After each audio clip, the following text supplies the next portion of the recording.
Les hommes ont toujours eu besoin de prendre la mer. Ils ont compris que le bateau était un moyen indispensable pour nourrir leurs proches, tout d'abord, puis voyager et découvrir de nouvelles terres à travers les mers et les océans. Au fil des siècles et des avancées techniques, les marins allaient toujours plus loin pour faire leur métier. Le fait de partir en mer, loin de la terre ferme, a toujours été dangereux. Les familles de marins le savent bien.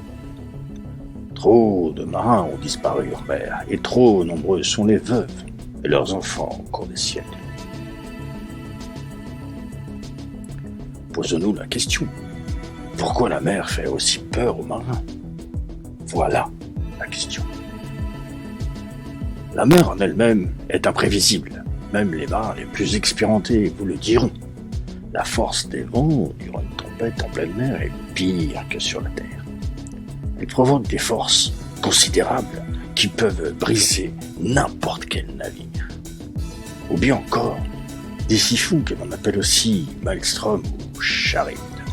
À certains endroits du globe, ils peuvent littéralement venir aspirer tout ce qui se trouve en surface. Il serait, d'après les croyances, la porte d'entrée vers les enfers. Depuis l'Antiquité, les marins ont raconté de nombreuses histoires extraordinaires, comme celle d'Ulysse qui souhaite retourner à Ithaque. Une histoire qui nous est racontée dans l'Iliade et l'Odyssée d'Homère. On y détaille tous les dangers provoqués par différents dieux grecs, afin d'empêcher qu'Ulysse puisse rentrer chez lui. Dans la Bible même, il y a des légendes similaires qui disent qu'il existe dans les mers des animaux de taille monstrueuse. Je pense à l'histoire de Jonas et la baleine. Alors, est-ce qu'il y avait vraiment des monstres marins qui vivaient au fond des mers? Les plus anciens récits parlent de cachalots ou Moby Dick, gigantesques. Ils sont surtout connus pour avoir une queue extrêmement puissante et possèdent de belles dents aussi. Le Léviathan, quant à lui, moins connu, mais tout aussi dangereux, ressemble à un lézard des mers ou à un Godzilla. La peur doit vous submerger si par un malencontreux hasard vous rencontriez les fameux serpents de mer. Ils sont beaucoup trop nombreux et ont plein de noms différents en fonction des cultures. Le monstre du Loch Ness semble en faire partie.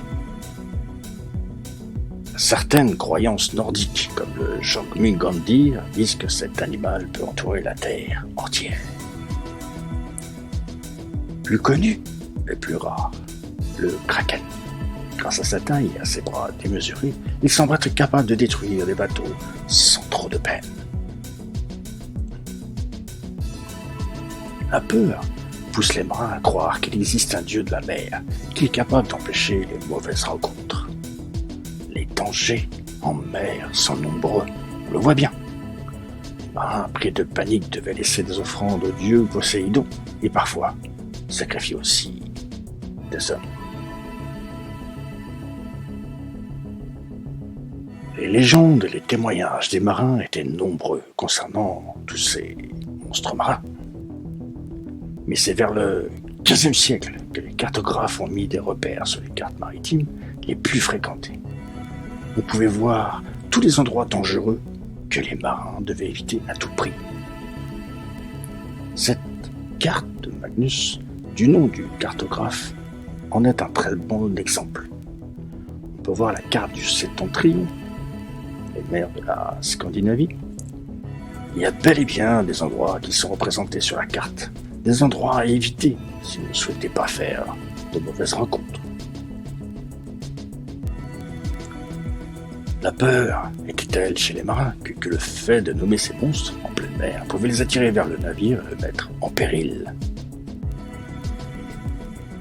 Si vous êtes en pleine mer, mieux vaut ne pas essayer. Tu vois, les marins ont raison d'avoir peur. Trop de dangers courent la mer.